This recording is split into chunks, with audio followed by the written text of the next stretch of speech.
नमस्कार. मी राहुल कुलकर्णी. श्री मनोज जरांगे पाटील यांचं मुंबईतलं ह्यापूर्वी झालेलं आंदोलन, त्याच्या यशस्वीतेबद्दल बरेच प्रश्न विचारले गेले होते.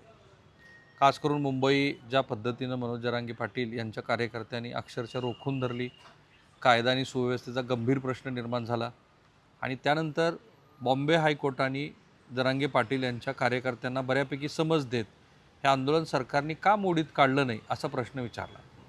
आता त्यानंतर कायदा सुव्यवस्था राखण्याची जबाबदारी असलेलं सरकार, न्यायपालिका आणि आंदोलन असा एक तिहेरी संघर्ष होतो की काय असं वाटत असताना सरकारनं तातडीनं हालचाली केल्या आणि मनोज जरांगे पाटील यांच्या मताप्रमाणे त्यांना जसं वाटलं तसं ते यशस्वी आंदोलन झालं. मग त्या GRची प्रत दिली आणि मग आत्ता जेव्हा मनोज जरांगे पाटील यांनी आज आंतरवली सराटी इथून एका नव्या आंदोलनाची घोषणा केली, त्यावेळेला पुन्हा सगळ्या त्या जुन्या गोष्टीची उजळणी होत आहे.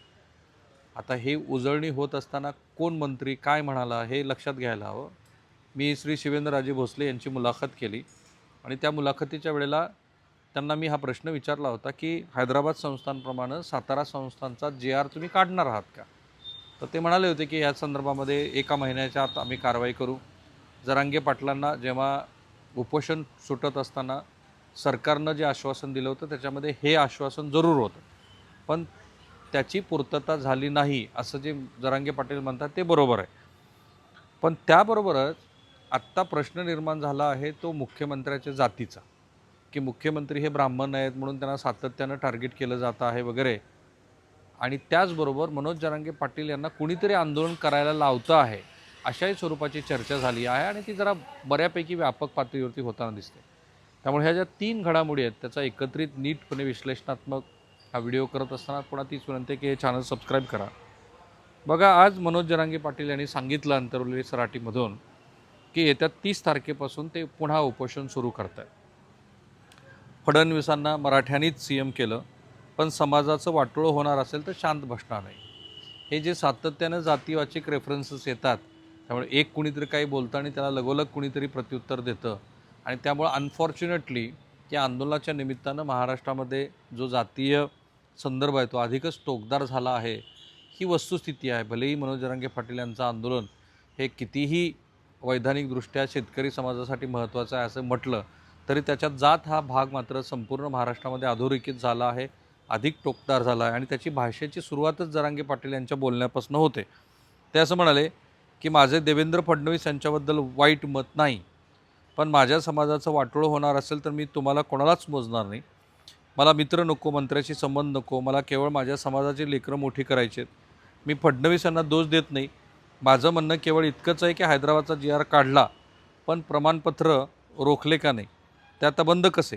तुम्हाला मुख्यमंत्री मराठ्यांनीच केलं आहे हे लक्षात ठेवा असे म्हणून मग त्यांनी सांगितलं की 30 तारखेपासून आपण आंदोलन करणार आहोत. त्यातल्या काही भागाची पडताळणी केली पाहिजे. पहिल्यांदा तर मुळामध्ये अशा पद्धतीची जी प्रमाणपत्र आहेत की ज्यात मराठा कुणबी अशा नोंदी आहेत, माझ्या मताप्रमाणे त्या प्रमाणपत्राला कुणीही रोखलेलं नाही आहे. पण काही जिल्ह्यामध्ये ज्या प्रमाणामध्ये त्या नोंदी आल्या आहेत त्याचं आणि इतर जिल्ह्याचं प्रमाण फारच व्यस्त आहे. म्हणजे संभाजीनगरसारख्या जिल्ह्यामध्ये आलेल्या नोंदीचं प्रमाण बीड जिल्ह्याच्या तुलनेमध्ये बऱ्यापैकी व्यस्त आहे. हिंगोली जिल्ह्यामध्ये अशा नोंदी बऱ्यापैकी कमी आढळल्या, नांदेड जिल्ह्यामध्ये बऱ्यापैकी कमी आढळल्या, धाराशिवमध्ये पण तुलनेनं कमी आढळल्या.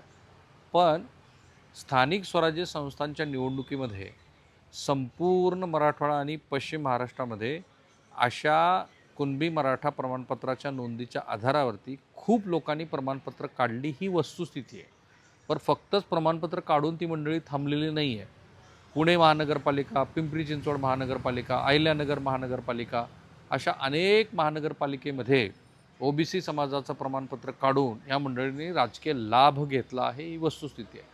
पण ज्या क्वांटमनी सरकारनी आश्वासन, म्हणजे मनोज जरांगे पाटलाचं मत होतं की संपूर्ण मराठवाडा हा OBC प्रमाणपत्र धारक होईल, तसं होताना दिसत नाही. कारण तशा नोंदी, त्याचे पुरावे, गाव पातळीवरती समिती असा बराच त्याच्यामध्ये तांत्रिकतेचा भाग आहे आणि तो तांत्रिकतेचा भाग असल्यामुळे हे जुळताना दिसत नाही. पण मनोज जरांगे पाटील यांना सातारा गॅझेट आपण लागू करू हे सरकारनं आश्वासन दिलं होतं का? तर खरोखर तसं आश्वासन दिलं होतं. त्याप्रमाणे सध्या सरकारनं तो GR काढला आहे का? नाही काढलेला, ही पण वस्तुस्थिती आहे. मराठा आरक्षणासाठी सरकारनं सातारा संस्थांच्या गॅझेटचा GR काढू असं सरकारला सांगितलं होतं. पण तसं झालं नाही. आंदोलन केल्याशिवाय सरकार काही ऐकत नाही. हैदराबाद गॅझेटनुसार 308 का असे ना नोंदी निघाल्या ना, अधिकारी सांगतात सरकारनं आदेश दिले नाहीत. मग काय त्यांच्या पोराचं वाटोळं झाल्यावर सरकार आदेश देणार का? असा जरांगे पाटील यांचा सवाल आहे. पुढं फडणवीसांनी प्रमाणपत्र रोखले असं जरांगे पाटलांचा आरोप आहे. देवेंद्र फडणवीस यांना वाटत असेल की तेच हुशार आहेत, पण शेतकरीसुद्धा फार हुशार आहेत. तुम्ही आमचे प्रमाणपत्र रोखले आहे, प्रमाणपत्र सरकारनं रोखले आहे. फडणवीस यांनी एक भाषण केलं होतं की मंत्र्यांना किंमत नाही, आणि हे बरोबर आहे की फडणवीस असं म्हणाले की मंत्र्यापेक्षा मुख्यमंत्री हा सर्वेसर्वा असतो, आणि ही वस्तुस्थिती पण आहे. घटनेप्रमाणे मुख्यमंत्री हाच मंत्रिमंडळाचा प्रमुख असतो. त्यांनी राजीनामा दिला की सगळं मंत्रिमंडळ बरखास्त होतं, आणि कोणतीही फाईल ही मुख्यमंत्र्यांच्या सहीशिवाय पुढं हलत नाही, किंवा मुख्यमंत्र्यांनी जर नकारात्मक टिप्पणी केली तर ती फाईलच आणि किंवा तो निर्णय पण पुढं होत नाही. त्यामुळे त्या कॉन्टेक्स्टमध्ये ते बरोबर आहे. मंत्र्यांना किंमत नाही, फडणवीस म्हणाले होते. मुख्यमंत्रीच सर्व काही असतो, पण मग आमचे प्रमाणपत्रसुद्धा तुम्हीच रोखले आहे. सरकारने हैदराबाद गॅझेटचा GR लागू केला आहे. कुणबी प्रमाणपत्र देणं अचानक का बंद झालं? तुम्ही प्रमाणपत्र द्या आणि समाजाचं मन जिंका, आम्हाला सत्ता नको आहे. फडणवीस तुम्ही नाही, तुमच्या 50 पिढ्या जरी आल्या तरी मी मराठ्यांना धक्का लागू देणार नाही. वस्तुस्थिती जर आपण बघितली तर देवेंद्र फडणवीस यांच्या काळामध्ये मराठा समाजाला ज्या वेगळ्या सुविधा मिळाल्या किंवा आरक्षण मिळालं, ते इतर कोणाच्याही राजवटीपेक्षा व्यापक पातळीवरती ते मिळालेलं आहे. फडणवीसांची त्यातली जी भूमिका आहे अशी दिसते आहे की जे खरोखर ज्यांच्या कुणबी अशा नोंदी आहेत त्यांना कायद्याप्रमाणे त्या आरक्षणाच्या लाभापासून कुणीही वंचित करू शकत नाही. त्यामुळं फडणवीस यांची तशी इच्छा नव्हती असं मला तरी किमान पक्ष वाटत नाही. कारण ज्या पद्धतीनं सुरुवातीला पण मराठा समाजाच्या आरक्षणासाठी एक समिती नेमली गेली, मग त्याच्यावरती बॉम्बे हायकोर्टाचा निवाडा आला, ते सुप्रीम कोर्टामध्ये टिकलं नाही, ते उद्धव ठाकरे यांच्या काळात टिकलं नाही, ही वस्तुस्थिती आहे. पण फडणवीसांनी मराठा समाजाच्या आरक्षणासाठी काही केलं नाही, तो भलेही त्यांचा राजकीय भाग आहे. कारण साधारणपणे ती जी 2014 ते 19 मेघाभरती राजकीय झाली ती कुणाची होती? तर जे मराठा समाजाचे वेगवेगळे नेते होते त्यांना आपल्याबरोबर घेऊन फडणवीसांनी कारभार करण्याचा प्रयत्न केला. कारण त्यांना या वस्तुस्थितीची जाणीव आहे, ते काही बहुसंख्यक समाजाचे प्रतिनिधी नाही आहेत. पण त्यांनी मराठा समाजासाठी पहिल्याही टप्प्यामध्ये आरक्षण दिलं आणि दुसऱ्याही टप्प्यामध्ये ते आरक्षण देत असताना कुठे खळखळ केली असं तर जाणवलेलं नाही. पण मनोज जरांगे पाटील यांचं मात्र मत वेगळं आहे. त्यांचं असं मत आहे की फडणवीसांनी प्रमाणपत्र रोखलं.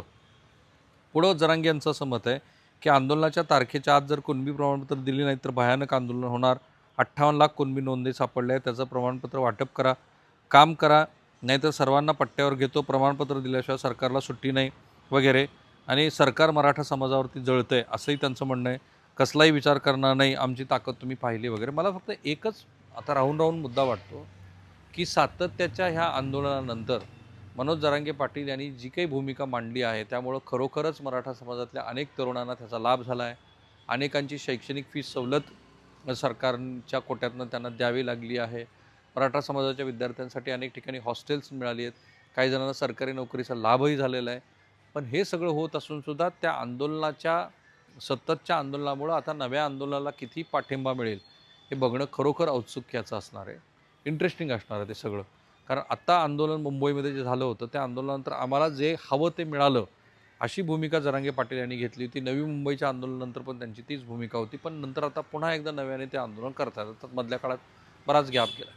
पण हे सगळं सुरू असताना इंटरेस्टिंगली प्रसाद लाड यांनी मात्र मनोज जरांगे पाटील यांच्या आंदोलनावरतीच संशय उभा केला. कुणीतरी मनोज जरांगे पाटील यांना भेटलं आणि त्यानंतर आंदोलन सुरू झालं किंवा आंदोलनाची ते आंदोलनाची घोषणा झाली. हे फार सूचितपणे सांगितलं जातं आहे की देवेंद्र फडणवीस यांचं सरकार अस्थिर करण्याचा प्रयत्न सुरू आहे. पुन्हा गणेश नाईकांनी तर त्याच्यात आणखी वरताण केली. ते तर म्हणाले की देवेंद्र फडणवीस हे ब्राह्मण आहेत म्हणून त्यांना जाणीवपूर्वक टार्गेट केलं जात आहे. आता ही चर्चा ही 2014पासून सातत्यानं सुरू आहे की फडणवीस हे अल्पसंख्याक समाजाचे असल्यामुळं त्यांचं सरकार अस्थिर करण्याचा प्रयत्न सुरू आहे. मग कधी श्री शरद पवारांचं नाव जरांगे पाटलांशी जोडलं जातं, कधी श्री एकनाथ शिंदे यांचं नाव जरांगे पाटलांशी जोडलं जातं, आणि एनकेन प्रकारे ब्राह्मण मुख्यमंत्री नको आहे अशा पद्धतीचा महाराष्ट्राच्या राजकारणात पट मांडला जातो आणि सरकार अस्थिर करण्याचे प्रयत्न होतात. ही चर्चा आजची नाही आहे की जे गणेश नाईकांनी म्हटली. अर्थात ते महाराष्ट्रासमोर आहे की जे काही घडलं. कारण भारतीय जनता पार्टीनं गेल्या 3 सलग निवडणुकामध्ये त्यांच्या पक्षाला 100पेक्षा अधिकच्या जागा मिळाल्या, जे गेल्या 20 एक वर्षामध्ये कोणत्याही राजकीय पक्षाला जमलेलं नव्हतं. त्यामुळं अनेक आंदोलनं होऊनसुद्धा भारतीय जनता पार्टी किंवा देवेंद्र फडणवीस यांचं नेतृत्व लोकांनी स्वीकारलेलं आहे. पण आत्ताचा जो वाद आहे तो मनोज जरांगे पाटील यांना दिलेल्या आश्वासनाचा आहे. आणि म्हणून अनेक वेळेला म्हटलं जातं की आश्वासन देत असताना ती पाळली जातील एवढीच आश्वासनं द्यायला पाहिजेत. जरांगे पाटलांना 7वा गॅझेट आम्ही लागू करू हे आश्वासन सरकारनं दिलं होतं. पण म्हणून देवेंद्र फडणवीस हे जाणीवपूर्वक कोणाचं तरी प्रमाणपत्र रोखतायत वगैरे असं तरी मला वाटत नाही. पण जे काही घडतं ते महाराष्ट्रासमोर मांडलं पाहिजे आणि ते जसंच्या तसं मांडत असताना त्यातले मधले धागे पण तुम्हाला सांगायला पाहिजे, त्यातलं राजकारण पण सांगायला पाहिजे, ज्याचा आम्ही हा प्रयत्न करतो. आमच्या या प्रयत्नाबद्दल तुमचं जे काही मत आहे त्या व्हिडिओच्या कमेंट बॉक्समध्ये जरूर टाका. थांबूया आपण. थँक्यू.